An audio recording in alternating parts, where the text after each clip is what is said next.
É na página 5 mesmo? Então, para começar, eu vou falar um pouco sobre solitude. Vamos entender o que é solitude, o que é estar sós, né? Solitude, então, é estar a sós, ficar sozinho.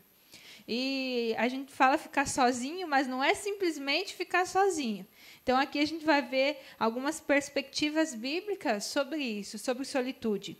E o ensinamento que Jesus deu foi em Mateus 6. Até o pastor já leu nas outras aulas anteriores, que diz assim: quando você orar, entra no teu quarto em secreto, e o teu pai que te vê em secreto o recompensará.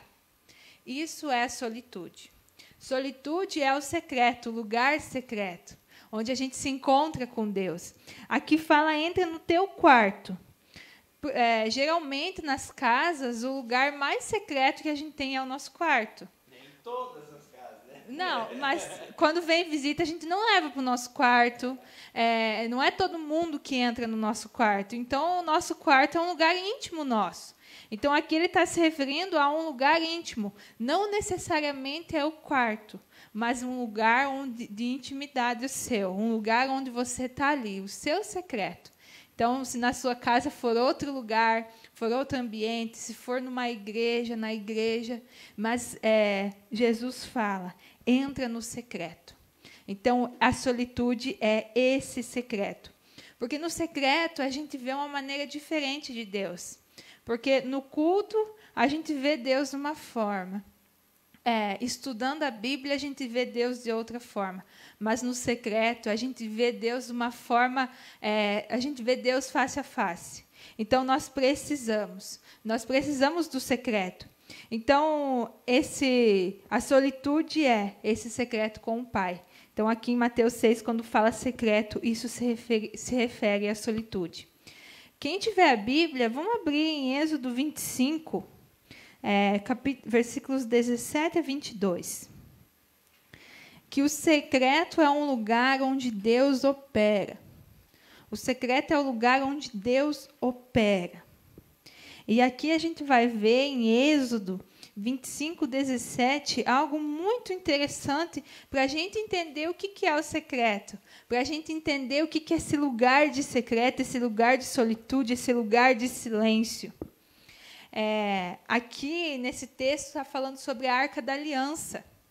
Êxodo é o segundo livro da Bíblia ali, então ele fala sobre o comecinho ali, quando o povo começou a andar perto de Deus.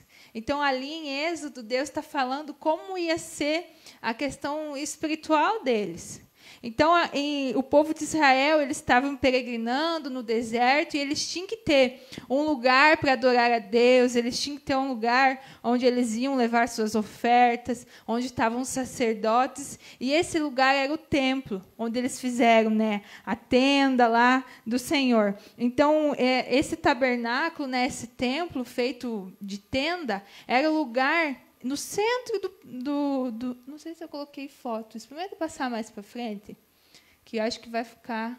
Pode passar todos. Que eu acho... aqui. Então, aqui, ele era o tabernáculo, no centro. E o povo ficava todo acampado ao redor. E dentro desse tabernáculo, tinha o Santo dos Santos, que era o centro do tabernáculo, daquele ali. E dentro do Santo do Santo, tinha a Arca da Aliança. E dentro, na Arca da Aliança, tinha o propiciatório, que era a tampa da Arca da Aliança. Pode passar mais um que vai ter a Arca da Aliança. A Arca da Aliança. Essa é a representatividade da solitude. Então, a gente vai ler aqui o que diz em Êxodo 25, 17 a 22, e a gente vai entender um pouquinho. Diz assim... quando Deus mandou construir a Arca da Aliança, ele diz: os querubins devem ter suas asas estendidas para cima, cobrindo com elas a tampa, ficarão de frente uma para o outro, com o rosto voltado para a tampa. Coloque a tampa sobre a arca, e dentro dela as tábuas da aliança que darei a você. Ali sobre a tampa, no meio dos querubins que se encontram sobre a arca da aliança, eu entrarei, encontrarei com você e lhe darei todos os meus mandamentos destinados aos israelitas. Então, aqui a gente vê os querubins estendidos com as suas asas para frente, e entre os querubins não tem nada. É um vazio. E nesse vazio, Deus falou que a presença dele ia vir, e ali ele ia colocar todas as leis, ia falar com o povo através da presença dele neste lugar. Então, a solitude nada mais é do que um lugar de silêncio, um lugar a sós, o lugar onde nós vamos nos encontrar com Deus, um lugar a sós onde nós vamos estar na presença de Deus. Que ali a presença de Deus vinha sobre a tampa, sobre esse lugar de vazio, sobre esse lugar onde não tinha nada. E ali a presença de Deus enchia este lugar e trazia tudo aquilo, tudo que o povo tinha que fazer. Ali Deus dava as ordens, Deus falava. E é isso que o secreto representa para nós. Quando nós vamos para o secreto com Deus, Deus vai falar conosco. Assim como a presença dele vinha ali sobre aquele lugar de silêncio. Então, a presença dele vai vir sobre o nosso lugar de silêncio, sobre nós, e vai nos direcionar. Então, um lugar secreto nada mais é do que um lugar onde a presença de Deus vai descer em nós e Deus vai nos direcionar através desse lugar secreto. Então, solitude e solidão são coisas muito diferentes. Na solitude, a gente entende que Deus Deus tem e Deus está aqui. E na solidão é só nada, não tem nada. Porque solidão é estar só, solidão é sem nada. Só que quando eu vivo a solitude sempre se refere a Deus. Deus é, Deus tem e Deus está aqui. Então, quando eu entro naquele lugar mais íntimo de solitude com Deus, não vai mais ter espaço para eu. Quando eu entro nesse lugar de solitude, eu deixo de orar para Deus falando de mim. Eu começo a adorá-lo pelo que Ele é. Porque Deus é algo assim maravilhoso em nossas vidas. E quando eu entro neste lugar de solitude, a sós com Deus, nesse encontro onde vem o Espírito de Deus sobre mim, e Ele habita em mim, e Ele fala comigo, já não cabe mais palavras referindo a mim. Deus, isso para mim, Deus, faz isso para mim. Não, o Senhor é santo. Eu adoro o Senhor pelo que o Senhor é. Não referindo a mim. Porque quando eu estou na solitude com Deus, não existe mais eu. Sim, Deus. Somente Deus em mim. Então, na solitude onde Deus vai nos direcionar. E a gente viu lá, em meditação, em oração, todos se complementam. Então, a solitude é uma consequência de uma meditação. Eu vou meditar. E a consequência da meditação é a solitude. Porque na solitude eu vou estar ali, a sós com Deus, no silêncio. Através daquilo que eu meditei, Deus vai vir, vai habitar em mim, vai falar comigo. Então, mas por que viver a solitude? Tem aí na apostila, tem também no slide, dá de passar. Por que viver a solitude? Porque a solitude forma o caráter de Cristo em nós. Na solitude, no estudo bíblico, na meditação, tudo que a gente faz forma o caráter de Cristo em nós. E nós que conhecemos o Evangelho, nós que queremos viver o Evangelho de Deus, nós queremos ter o caráter de Cristo em nós. Nós queremos ser como Jesus foi. Nós estamos na terra para ser discípulos de Cristo. E ser discípulo de Cristo é ser imitador dele. Então, quando eu pratico a solitude, quando eu estou a sós com Deus, quando eu estou no secreto com Deus, eu vou desenvolver o caráter de Cristo em mim. Eu vou ser semelhante a Cristo. Eu vou começar a ser mais humilde. Eu vou começar a olhar as coisas com amor. Eu vou começar, muitas vezes, a relevar coisas que acontecem na minha vida. Eu vou começar a amar as pessoas, mesmo as pessoas que fazem coisas comigo. Porque Jesus, ele sofreu, pessoas caluniaram ele. Ele passou coisas dolorosas. Mas, mesmo assim, ele venceu. Né? Ele venceu tudo isso. E nós, quando desenvolvemos o caráter de Cristo em nós tornamos isso também. Nós passamos a olhar as coisas como Jesus olhava. Então, a solitude nos ajuda a desenvolver o caráter de Cristo em nós. O segundo, sem solitude não podemos ter uma espiritualidade séria. Então, não existe alguém falar que é cristão sério, que é uma pessoa que tem um relacionamento com Deus, se não está sós com Ele. Eu não posso ter um relacionamento com alguém que eu não convivo. Eu não posso ter um relacionamento com alguém à distância. Eu posso até ser amigo de alguém por rede social, conversar à distância, mas eu não vou ter intimidade com essa pessoa. Então, a solitude é ter intimidade com Deus. Então, a minha espiritualidade só é séria quando eu tenho intimidade com Ele, quando eu tenho intimidade com o Pai.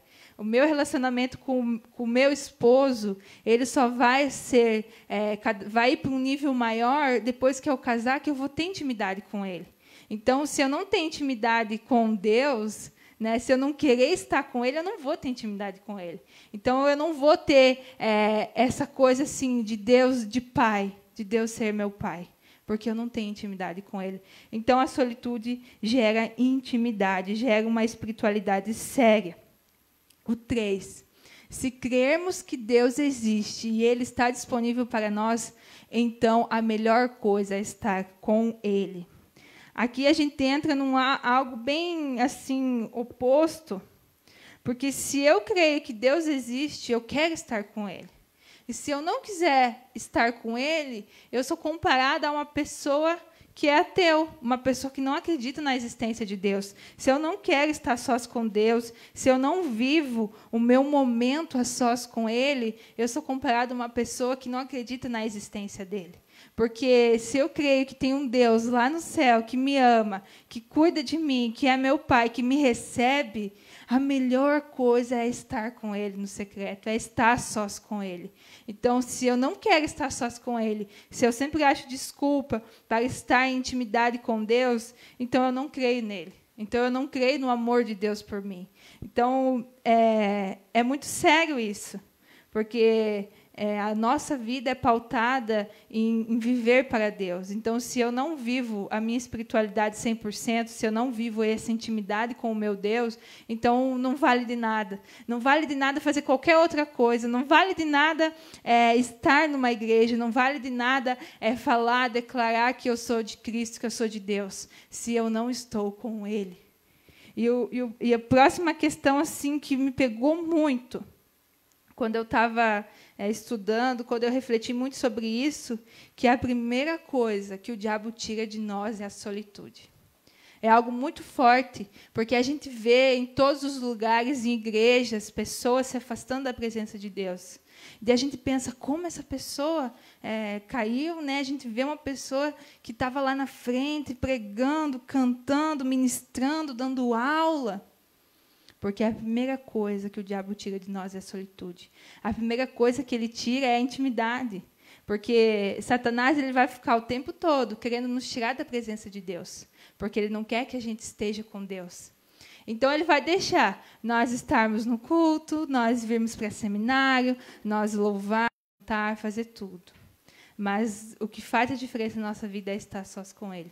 Então, a gente acaba fazendo todas as outras coisas para Deus, mas não estando com Ele. Isso é algo assim que é um perigo para a nossa vida. Porque se eu não estou a sós com Deus, as outras coisas não fazem sentido. Não faz sentido eu fazer qualquer outra coisa se eu não tenho intimidade com aquele para quem eu estou fazendo. E daí a gente vê o exemplo de Marta e Maria. Marta e Maria eram duas irmãs lá no tempo de Jesus. Então, Jesus ele andava pelos lugares, ele chegava em casas, as pessoas se reuniam para ouvir ele ministrar, as pessoas iam até Jesus. E ele foi na casa dessas duas irmãs. E uma se lançou aos pés de Jesus quando Jesus chegou lá. Ela se lançou aos pés de Jesus e ficou lá, ouvindo os ensinamentos de Jesus. O Jesus estava na casa dele, na casa dela. Ela queria aproveitar todo aquele instante para estar com ele, para ouvir da boca dele tudo aquele ensinamento, todas aquelas coisas grandiosas que ele estava falando. E outra estava preocupada em servir, em fazer comida, em limpar a casa, em fazer tudo. Ela estava querendo servir. E isso, muitas vezes, acontece na nossa vida. Nós estamos tão preocupados em fazer as coisas para Deus, em cuidar das coisas, em fazer, e a gente esquece de estar. Muitas vezes a gente esquece de estar aos pés de Jesus. A gente faz tudo, mas a gente esquece da coisa mais importante na nossa vida, que é estar aos pés de Jesus. Eu sempre trago coisas da minha vida sempre para a aula, porque eu gosto de mostrar como todo mundo passa por problemas, todo mundo passa por dificuldade, todo mundo é ser humano que tem os seus altos e baixos. E a gente, trabalhando no ministério, a gente às vezes cai nisso. A gente está sempre ali, ministrando a palavra, sempre ali, servindo as pessoas, trabalhando, e a gente acha que isso é o suficiente na nossa vida. A gente acha que não precisa estar ali com Deus, não precisa estar sempre ali fazendo as coisas, sempre no lugar secreto. Vamos ser bem sinceros, a gente acha que não precisa estar no lugar secreto, porque eu estou todo domingo lá na igreja ministrando, porque eu estou ajudando as pessoas, porque eu estou servindo. E a gente cai nesse erro, porque quando a gente se dá conta, a gente perdeu a coisa mais importante, que é ouvir a voz de Deus. Uma se lançou aos pés de Jesus e ouviu o ensinamento. Viu Jesus ali. E a outra ficou tão preocupada em servir que esqueceu de ouvir. Não teve tempo. Então, assim, a coisa mais difícil que ia acontecer na vida dos cristãos é a gente esquecer de estar na presença de Deus. A gente sempre faz. É bom fazer. É uma consequência de estar na presença de Deus, é fazer. Mas a gente, antes de fazer, nós precisamos estar com Ele, porque senão não vale de nada. Então, se eu não tenho um encontro verdadeiro com o Evangelho, eu não consigo viver a solitude. Então, se eu não tenho esse encontro verdadeiro com aquele Jesus lá, que estava lá falando, e se eu não tenho esse encontro, se eu não paro para ouvir Ele, eu não tenho uma solitude, eu não tenho um momento com o meu Deus, eu não tenho um lugar secreto com Ele, e eu não vou conseguir ouvir a voz dEle para a minha vida. Então, assim, é algo muito simples de se viver, é algo muito simples de fazer, só que é algo assim que determina quase 90% da nossa trajetória com Deus, é o lugar secreto com Ele. Então, assim, eu desafio a você estar no lugar secreto. Se você nunca esteve no lugar secreto, comece a estar no lugar secreto. Então, agora a gente vai ver a prática da solitude. Eu vou deixar aqui 3 questõezinhas para você praticar a solitude. Primeiro, defina um horário. Tudo que a gente está falando aqui, todas as disciplinas, nós sempre falamos sobre definir um horário. E daqui cai naquela questão assim, se é importante, eu tiro um tempo. Nós, quando temos dentista, médico, qualquer coisa, a gente marca. Né? Às vezes a gente marca um dentista de um mês para o outro, eu marco na agenda, eu coloco lá na geladeira, eu faço algo para me lembrar que eu vou precisar ir no dentista naquele dia, porque é importante. E se o relacionamento com Deus for tão importante na minha vida, eu também vou tirar um tempo, eu também vou marcar na minha agenda. Então, se a gente não tem o hábito de ter um tempo para Deus, marque na sua agenda, defina um horário. Tal dia, toda semana, todo dia, uma vez por semana, eu vou tirar o tempo para estar a sós com Deus. É estranho você marcar horário para estar com Deus, mas se eu nunca tenho tempo para Deus, então a melhor coisa é marcar um horário para Deus. Marca um horário para estar com Ele. Então, assim, se tem um momento... Eu gosto muito de ir um pouquinho antes na igreja, no domingo, e tirar esse meu tempo com Deus. A gente tem lá a sala de oração também. Às vezes em casa é mais difícil, porque tem correria e tal. Então, tira um tempo, vai um pouquinho antes na igreja, fica lá tirando seu tempo com Deus. Vai no momento de oração, marca um horário, talvez bem tarde, de madrugada, ou cedo, antes de toda a família acordar. Mas defina um horário. Nós precisamos... O ser humano é pautado nisso, em metas. A gente sempre precisa ter meta. Então, defina um horário e cumpra essa meta. Defina um lugar para estar sozinho, que é o que eu estava falando sempre. Tira um lugar. Não necessariamente é o quarto, como a gente leu aqui antes, mas é um lugar onde eu vou estar sozinho com Deus. Separe tudo que precisa com antecedência. Então, a Bíblia, todas essas questões que a gente já viu nas outras aulas. Então, assim, eu desafio você, comece a viver a solitude. Comece a ter um tempo para Deus. Aqui, assim, a gente fala...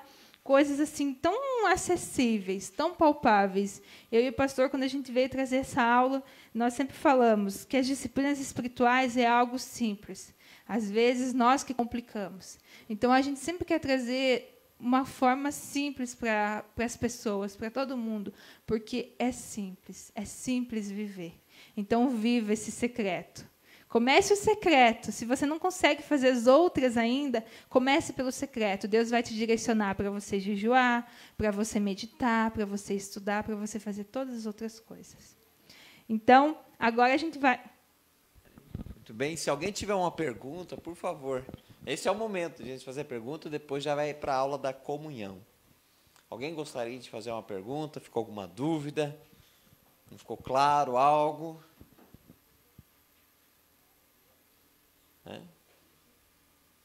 Tá tudo alright? Então, assim, agora a gente vai falar um pouquinho sobre comunhão. Eu falei ali no começo que comunhão é o oposto, é na mesma folha, só virar a página. Comunhão é o oposto de solitude. Mas são duas disciplinas que vivem juntos. É o oposto, mas não é contrário, né? São duas disciplinas que vivem junto. Solitude é estar a sós e comunhão é estar no meio de pessoas. Então, assim, eu preciso também viver a comunhão. E a gente vai entender o que é comunhão, qual é a perspectiva bíblica da comunhão e como praticar, porque a gente acha que comunhão é só se reunir para comer. Né? Quando a gente fala em comunhão, vamos se reunir com os irmãos e vamos comer. Mas comunhão é muito além do que se reunir para comer. Se reunir para comer é um tipo de comunhão também, né? Mas aqui a gente vai ver que vai mais além que isso. Então, a comunhão na perspectiva bíblica. A comunhão, pode passar? A comunhão na perspectiva bíblica. A comunhão é uma experiência interior da ação exterior da comunidade. Então, a comunidade é a ação exterior, é estar reunido. Aqui nós estamos em comunidade. A Igreja Redenção é a comunidade. Nós estamos em comunidade. E quando eu vivo em comunhão, é uma experiência interior minha a partir do que eu vivo em comunidade. Então, assim, para começar, para ser bem claro, todos nós precisamos viver em comunidade. Não existe alguém que fala assim, eu sirvo a Deus na minha casa. Eu não tenho igreja, mas eu sirvo a Deus. Não, eu preciso estar em comunidade. Eu preciso estar em comunhão. Eu preciso viver a comunhão. Eu não posso viver com Deus sem viver aquilo que Ele instituiu. Deus deixou a igreja para nós. A igreja é a ordenança do Senhor. Então, se eu não viver em comunidade, que é a igreja, a minha comunidade local, a minha casa, onde eu me reúno com os meus irmãos, onde eu venho adorar a Deus, não faz sentido. Não faz sentido nenhuma das outras coisas. Então, eu preciso estar em comunidade. A comunhão não pode ser produzida. Ela é uma experiência, é um milagre experimentado. Então, nós não podemos falar, hoje nós vamos fazer uma comunhão. Não, a comunhão acontece. A comunhão acontece. E como que a comunhão acontece? Para a comunhão dar certo, é preciso da solitude. Portanto, não é apenas estar junto. Então, ali antes a gente viu, em Êxodo 25, 22, os querubins com as asas voltadas para o centro, e no meio deles existia a solitude. E a comunhão são os querubins. Então, assim, não existe uma comunhão sem solitude. Então, eu junto a minha solitude com a solitude da Jéssica, com a solitude de todo mundo, e eu promovo a comunhão. Então, se eu não vivo a solitude, eu não consigo viver a comunhão. Ali os querubins estavam em comunhão, e dentro da comunhão estava a solitude. Então, é algo assim especial, é uma experiência especial estar em comunhão. É importante também falar que essa questão da comunhão, né, da solitude. Por que às vezes pode se passar por uma vontade de não querer estar em comunhão, de não querer estar com outras pessoas, né? De não querer estar se envolvendo. Como aqui a Carol ministrou, e Deus nos fez uns seres relacional, ou seja, a gente é para se relacionar, né? Relacionamento. Mas quando eu tenho dificuldade na solitude, aí é que pega na comunhão. Então, se eu estou encontrando uma dificuldade em estar em comunhão, nessa comunhão que é com a comunidade, né? É porque talvez a minha solitude é que está ausente na minha vida espiritual. Porque daí eu não tenho prazer, não tenho vontade, eu não quero estar, né? Eu prefiro ficar sozinho. E quando a gente falta solitude na nossa vida, como foi ministrado aqui, a solitude é que quando você tem esse encontro secreto com Deus, esse momento que é só você e Deus, Deus ele ministra o seu coração, ele ministra na sua vida, ele cura a gente, ele abre os nossos olhos, ele faz a gente entender algumas coisas que humanamente, simplesmente estudando algumas coisas, a gente não consegue entender. Por quê? Porque aí você não consegue olhar para uma pessoa que talvez tenha um problema na vida dela, que você tem conhecimento desse problema, né? Mas não consegue ver além desse problema na vida da pessoa. Quando você olha para uma pessoa e você não consegue enxergar mais nada numa pessoa, a não ser o problema que ela tem. Talvez uma dificuldade que ela possa estar enfrentando, talvez até um pecado que ela esteja cometendo, alguma coisa que está passando. Quando me falta solitude na minha vida, eu não consigo ver, eu não consigo enxergar uma pessoa depois de um problema. Ou seja, uma pessoa pode ter alguma dificuldade, pode ter algum problema, pode ter uma necessidade, talvez está pedindo ajuda, mas eu não consigo ver que atrás de tudo isso tem uma pessoa, tem uma alma, tem uma vida, tem alguém que tem uma necessidade, tem alguém que precisa também de um amparo, de uma ajuda. Então, o momento da solitude é muito importante, essa disciplina espiritual da solitude é muito importante na nossa vida.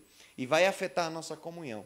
Se eu não tiver cada vez mais crescendo em solitude, tirando esse tempo, né, reservando um horário, aí seja uma vez por semana, 2, né, e tendo esse momento esse a sós com Deus, que o Senhor nos mostra algumas coisas, Ele mostra o amor ao próximo, Ele mostra a compaixão, Ele faz eu entender coisas que às vezes as palavras não conseguem entender, mas eu vou conseguir olhar para a pessoa que precisa, e eu não vou enxergar um problema nela, ou seja, eu vou enxergar além do problema, e isso é muito importante a gente entender.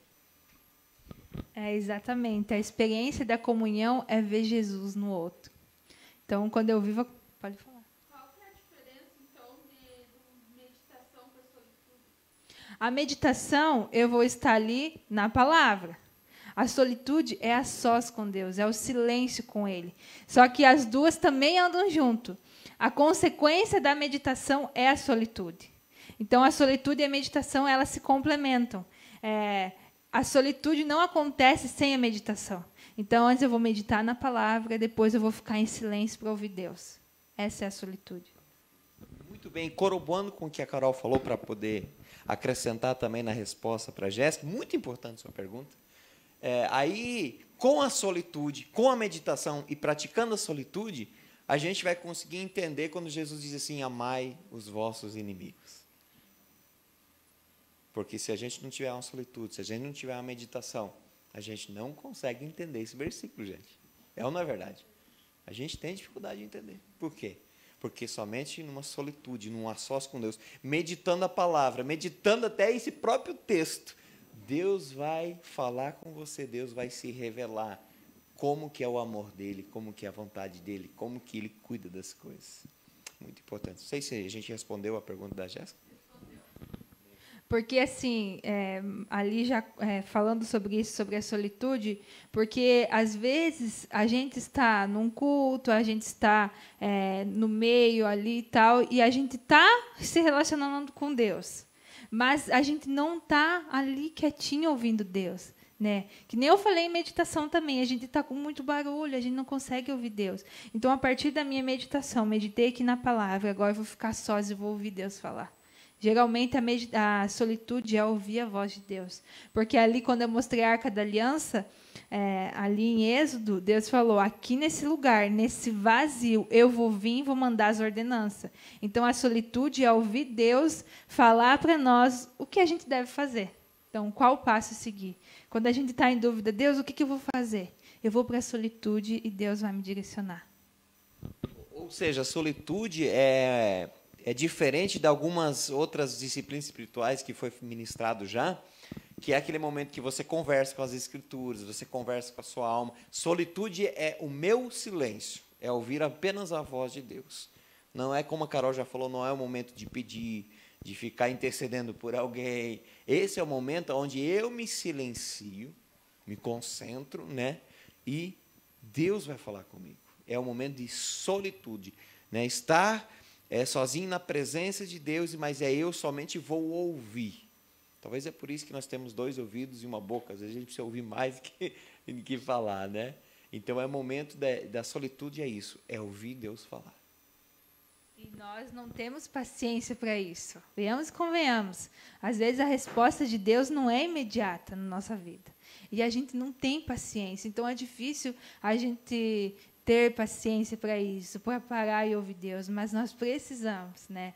Às vezes a resposta de Deus não vai vir ali naquele momento, mas nós vamos estar sendo acalmados por Deus, nós vamos estar sendo tranquilizados por Deus. Deus vai estar ali com a gente, Deus está ali. Então, assim, a resposta dele vai vir a partir desse momento, que nem foi questionado na outra aula lá. Como ouvir o Espírito Santo? Se eu não tiver esse momento ali, eu não vou conseguir entender o que ele está falando.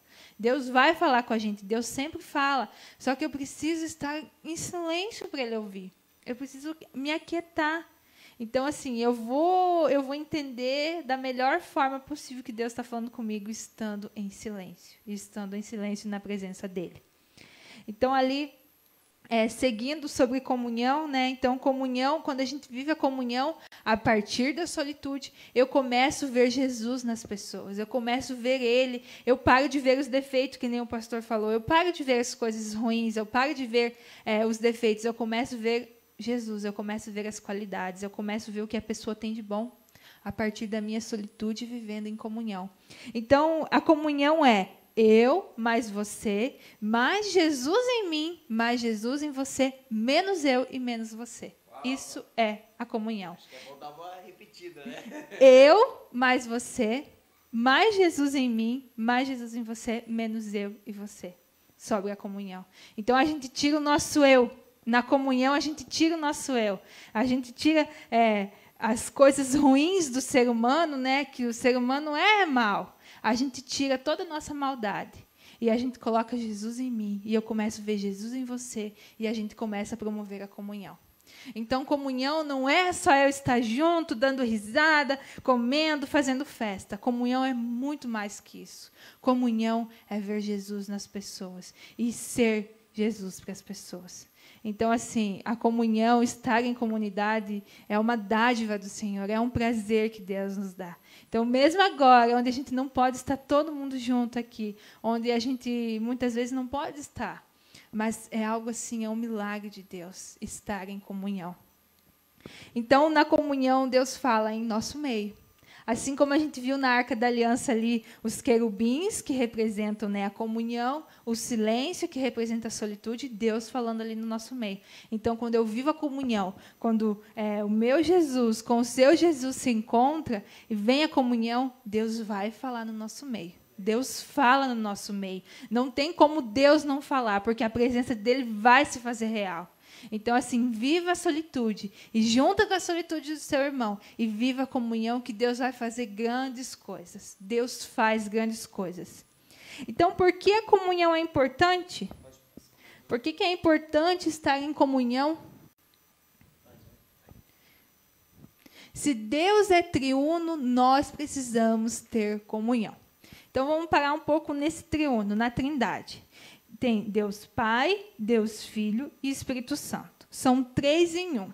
Então, é 3 pessoas com 3 ações diferentes. Deus Pai, o Criador, Deus Filho veio para nos salvar e o Espírito Santo é o Consolador que habita em nós. Então, esses 3 são 3 ações diferentes, cada um tem uma função, só que eles vivem junto. Essa é a Trindade. Então, a comunhão é isso. Deus vivia em comunhão.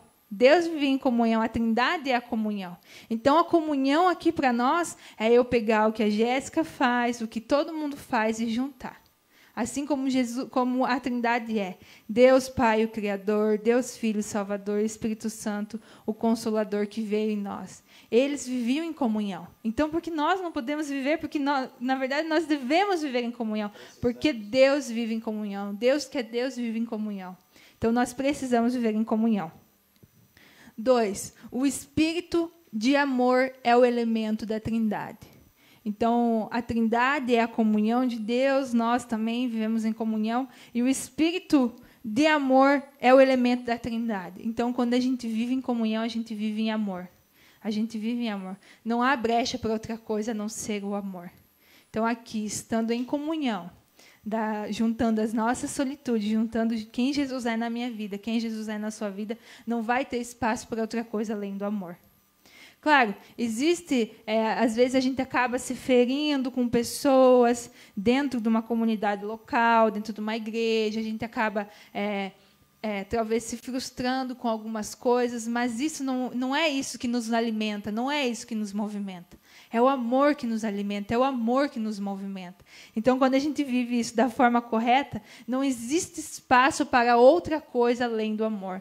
Não existe espaço para briguinha, para fofoca, porque venhamos e convenhamos, a comunhão gera coisas, né? Atritos, tantas coisas que acontecem. Mas quando a gente vive essa forma correta, não existe outra coisa ali no meio a não ser o amor. O amor é o elemento.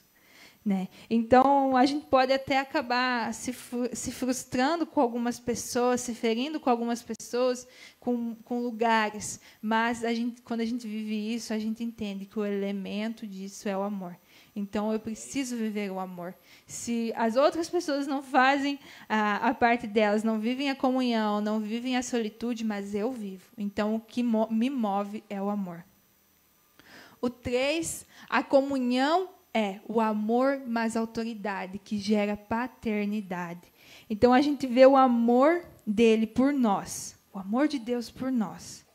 Mas a autoridade que vem do nosso líder, do nosso pastor, da pessoa que nos orienta, a pessoa que nos pastoreia, a pessoa que nos cuida, isso gera paternidade. Então, a comunhão é paternidade. Pertencer a um lugar é você ser filho, é você ter um pai, é você viver a paternidade, que é o amor de Deus, que vem do alto, junto ao... Ou seja, para a redenção é a apresentação do André. Junto às pessoas que nos cuidam, a pessoa que nos orienta, a pessoa que nos pastoreia, o nosso pastor.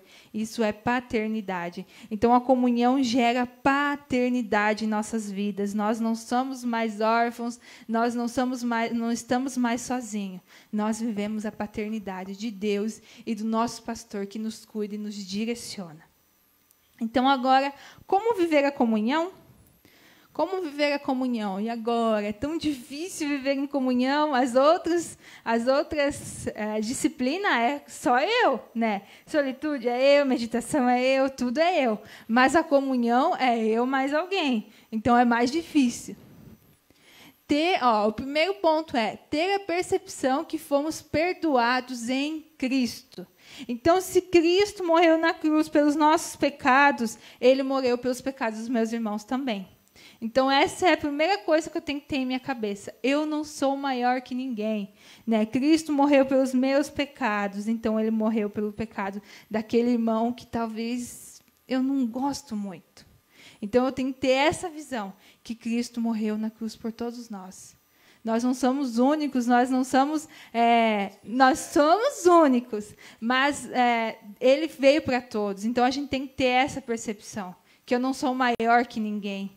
ou outra pessoa não está abaixo a mim. Então, eu preciso entender que Jesus morreu pelos meus pecados e pelos pecados dos meus irmãos. A segunda questão de viver em comunhão, eu preciso buscar as pessoas. Não queira ter amigos, mas queira ser amigo. Então, eu não posso ficar ali naquela questão assim, na minha igreja ninguém me ama, ninguém me quer, ninguém gosta de mim. Por que eu não vou atrás dessas pessoas? Porque eu não sou amigo.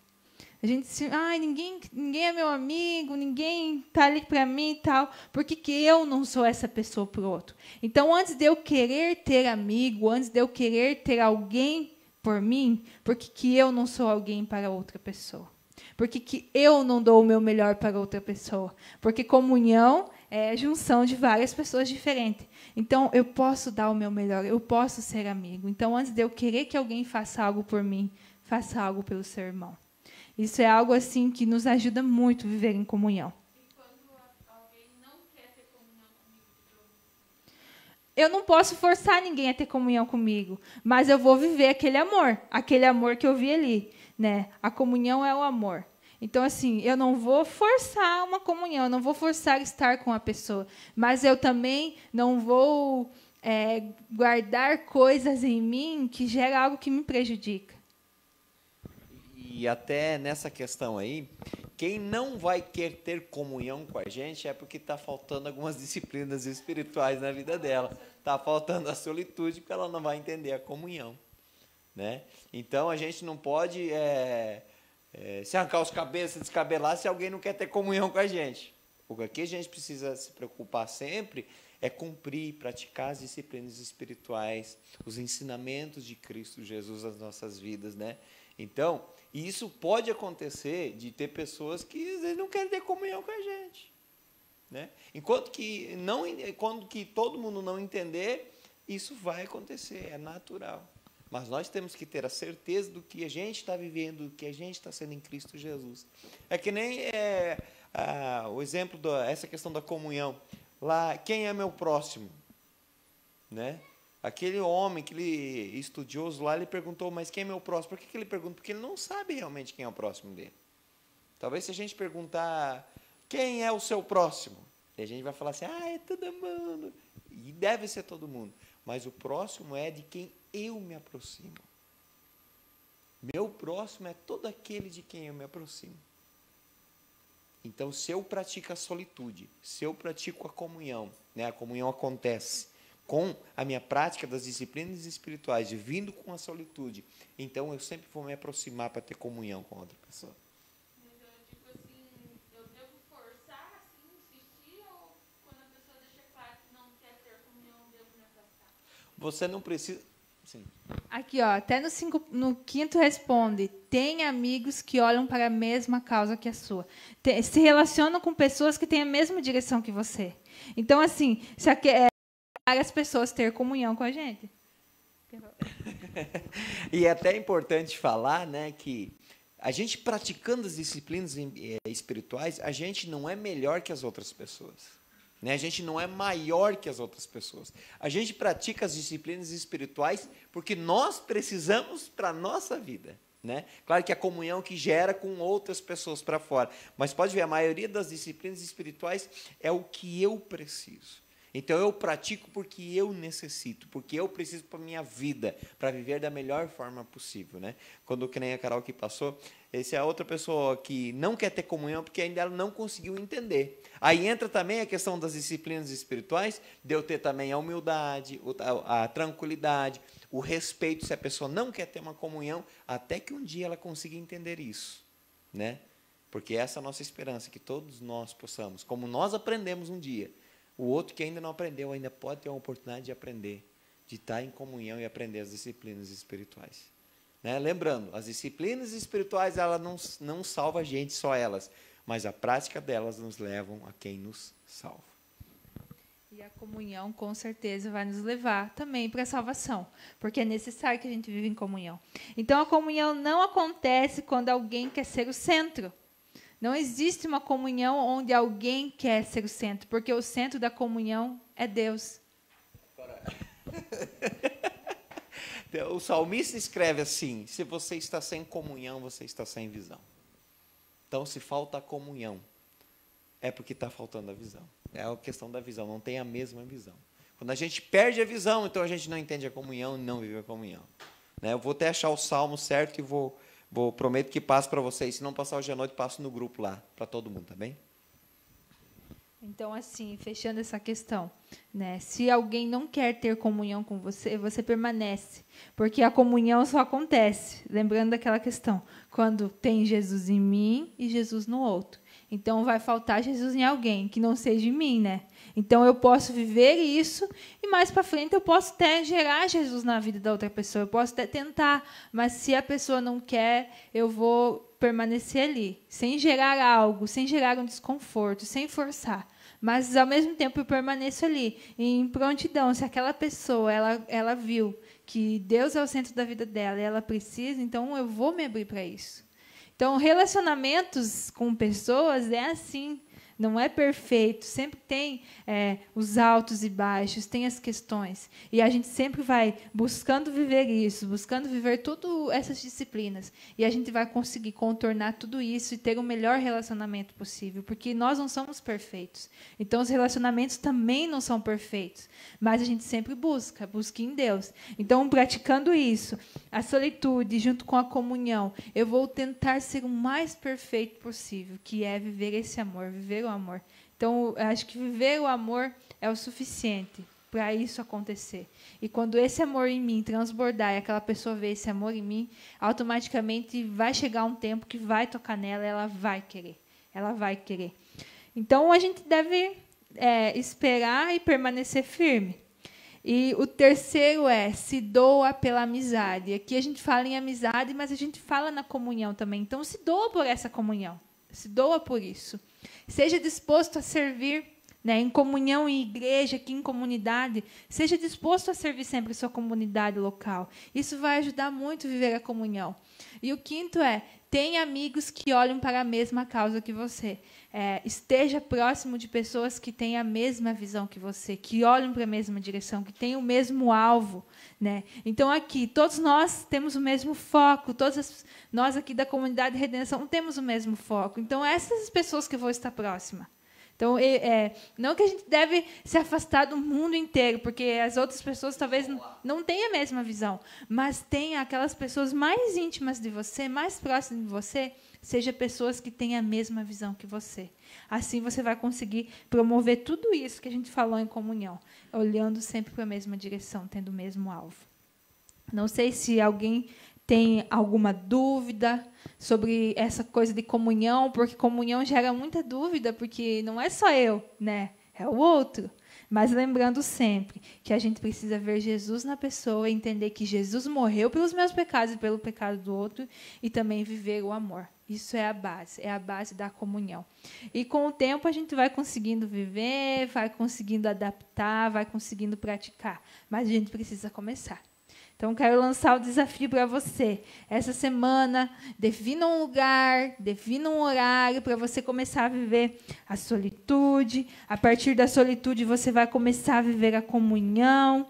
E isso vai ser maravilhoso na sua vida. Isso vai ser tremendo, porque é o amor de Jesus em mim, mais o amor de Jesus em você. E isso vai gerar algo maravilhoso. Vamos nos colocar de pé para orar também, para estar na presença desse Jesus que tanto nos amou. Vamos começar agora o nosso secreto, vamos começar agora a falar com Ele, né? Refletir, pensar, absorver isso que Jesus quer da nossa vida, o que Ele quer da sua vida, estando a sós com Ele, estando em comunhão. Pedir para Deus também, Senhor, eu não consigo viver a comunhão, Senhor, eu não consigo viver a solitude, eu não consigo viver nada, mas o Senhor vai ajudar você. A sua força de vontade, mas o amor do Senhor em você vai fazer você começar a viver isso. Então feche seus olhos, reflita também nessa canção, fale com Deus. Deus quer ouvir você falar também. Coloque seus sentimentos para Ele, coloque seu sentimento para o seu Pai. Fale o que você está sentindo. Talvez se você não consegue viver em comunhão com alguém, fale para Ele, fale para Deus. Talvez você não consegue viver em comunhão com seu Pai, com Deus. Talvez você não consegue ter esse momento a sós com Ele. Mas Deus quer isso de você. Deus quer o nosso melhor. E o nosso melhor é estar na presença de Deus. Onde eu te Oh, Senhor Jesus. no lugar secreto, aos teus pés me rendo. Se lança nos pés de Jesus. Se lança, esteja na presença de Deus, esteja na presença dEle, só na presença dEle. Isso basta em nossa vida, isso basta em sua vida, estar apenas na presença dEle. Nada mais vai nos satisfazer além de estar na presença de Deus. Todas as outras coisas que trazem satisfação são satisfações momentâneas. Mas estar na presença de Deus é uma satisfação que nos leva para mais fundo, nos leva para mais perto do nosso Pai, nos leva a ter um relacionamento de amor com o próximo, nos leva a viver o que nós iremos viver lá na eternidade. Então esteja com seu Pai aqui na terra, esteja com Deus, esteja na presença dEle, que lá no céu você estará próximo dEle. Vamos aqui na terra ensaiar o que nós vamos viver lá na eternidade, porque nós vamos viver algo maravilhoso ao lado do nosso Pai. Nós vamos viver algo lindo ao lado dEle. Então que aqui na terra nós possamos estar na presença dEle, possamos estar com Ele, estar no secreto, junto com Ele, junto com o nosso Pai. Chorar, me lançar nos braços dEle, me lançar na presença dEle, falar o que eu estou sentindo, falar o que eu estou sentindo para o meu Pai, que Ele me ouve, Ele me acolhe, Ele me abraça. O seu Pai está disposto, Ele está de braços abertos para abraçar você, para enxugar as suas lágrimas nos momentos que você está chorando, para se alegrar com você nos momentos de conquista. E quem pode fazer isso é o seu Pai que está no céu, porque Ele te ama incondicionalmente. Não existe ninguém além do Senhor que ame mais você. Então receba esse amor do seu Pai, e esteja na presença dEle, apenas na presença dEle. Nada mais vai nos satisfazer além de estar na presença dEle. Oh Senhor, venha aqui em nós. Venha, Senhor, e transforme o nosso ser, Pai. E que nós possamos, dia após dia, viver este lugar secreto no Senhor. E que dia após dia nós possamos viver esse lugar de comunhão, esse lugar de secreto, esse lugar com o nosso Pai. Oh, Senhor Jesus. Tua majestade é real, tua voz ecoa em meu ser. Aleluia, Deus. Amém, Senhor Jesus. Amém. Amém. E que você possa permanecer neste lugar secreto todos os dias da sua vida. Porque esse lugar secreto é uma preparação do que nós iremos viver lá na eternidade. Então, eu quero ir para a eternidade, estar ao lado do meu Pai, passar a eternidade ao lado dele. Mas aqui na terra eu vou ensaiar isso. E ensaiar isso é estar na presença dele, viver o que ele quer para a minha vida. Então, Deus abençoe vocês e permaneçam neste lugar secreto. Amém. Louvado seja o nome de Jesus. Obrigado pela presença de todos vocês, né? Parabéns mais uma vez a todos que puderam vir. Amanhã nós teremos, então, nossa última ministração das disciplinas espirituais. Amanhã nós estaremos falando sobre simplicidade e submissão. Gente, é muito bom, é muito profundo, então não perca, né? Participe. Vai ser com certeza mais um desafio, mais uma bênção de Deus sobre todas as nossas vidas. Tá bom, queridos? Deus abençoe em nome de Jesus e até amanhã.